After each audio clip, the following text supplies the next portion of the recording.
नमस्कार बंधुरा मुक्तेश किचेने सबाइके स्वागत। देखुन बंधुरा आज खूबी साधारण एक जिनिस रान्ना करलाम।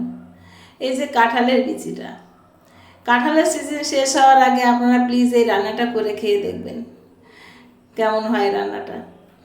কাঁঠালের বিচিটা আমি একটু থেতো করে নিয়েছি, নিয়ে খোসা ছাড়িয়ে পরিষ্কার করে ধুয়ে নিয়েছি। তারপর কড়াইয়ে সরষের তেল গরম করে কাঁঠালের বিচিগুলো দিয়ে একটু নাড়াচাড়া করে ওর মধ্যে অ্যাড করে দেব খোসা ছাড়ানো চিংড়ি মাছ। চিংড়ি মাছটাও আমি খোসা ছাড়িয়ে পরিষ্কার করে ধুয়ে লবণ হলুদ মাখিয়ে নিয়েছি। চিংড়ি মাছটা অ্যাড করে তারপর আস্তে আস্তে অল্প আঁচে আস্তে আস্তে ভেজে নেব কিছুক্ষণ। বেশি ভাজার দরকার নেই, জাস্ট 2-3 মিনিট একটু ভেজে নিলেই হয়ে যাবে। এইভাবে একটু ভেজে নিব। তারপর আমি একটা মশলা তৈরি করব। মশলাটা তৈরি করা দেখাচ্ছি না বন্ধুরা।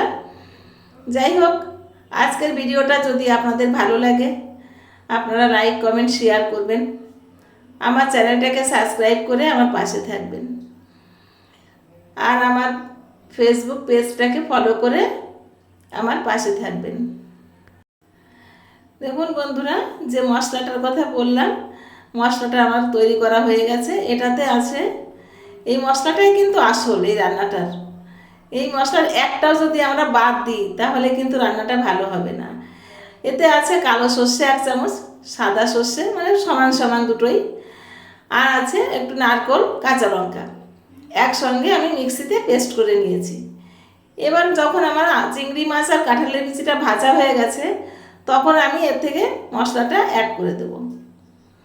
মশলাটা দিয়ে কিন্তু খুব বেশিক্ষণ কষানো যাবে না, কারণ সর্ষে তো বেশি কষালে তেতো হয়ে যাবে, টেস্ট নষ্ট হয়ে যাবে। তারপর একটুখানি কষিয়ে নিয়ে মিক্সিটা ধোয়া বাটিটা ধোয়া জলটাও দিয়ে দিলাম আমি এর ভিতরে। দিয়ে খুব বেশি জল দেব না, কারণ কাঁঠালের বিচিটা তো অল্পতেই সেদ্ধ হয়ে যায়। জলটা দিয়ে একটু লবণ আর হলুদ দিয়ে দিলাম। লবণ হলুদ দিয়ে একটু চাপা দিয়ে ফুটতে দিতে হবে, মাছটা আর কাঁঠালের বিচিটা সেদ্ধ হওয়া পর্যন্ত। আর এই রান্নাটায় কিন্তু অনেক ঝোলও রাখা যায় না, একটু মাখা মাখা হয়। আর দিয়ে দিলাম কয়েকটা কাঁচা লঙ্কা চেরা। তাহলে বন্ধুরা, আজকের রান্নাটা আপনাদের কেমন লাগছে কমেন্টে জানাতে ভুলবেন না কিন্তু। আপনাদের কমেন্টের অপেক্ষায় থাকব।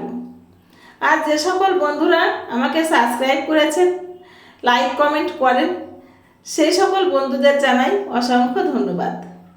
আর যে সকল বন্ধুরা এখনও আমাকে সাবস্ক্রাইব করেননি বা লাইক কমেন্ট করেননি সেই সকল বন্ধুদের কাছে অনুরোধ করব, প্লিজ সবাই আমাকে সাবস্ক্রাইব করে লাইক কমেন্ট শেয়ার করে আমার পাশে থাকুন, আমাকে এগিয়ে যাওয়ার অনুপ্রেরণা যোগান।